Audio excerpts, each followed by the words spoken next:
അന്ന് മാനും മാൻകാലും തേനും തെൻകുറ്റിയും വണ്ടും തുമ്പിയും മലപ്പെരുപ്പാപ്പും അയ്യനും ശത്താവോടുകൂടി ശ്രീ മഹാദേവന്റെ മുമ്പിൽ കൈയെടുത്തു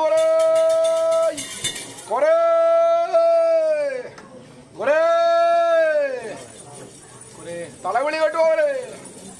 തലവിളി കേട്ടുമല്ലേ പോലെ തലവിളി കേട്ടാൽ കട ഉറപ്പിക്കണം അല്ലേ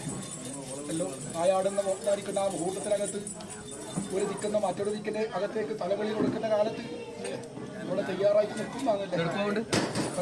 ഉണ്ടോ തൊണ്ടത്തിൽ അനുഭവിക്കാം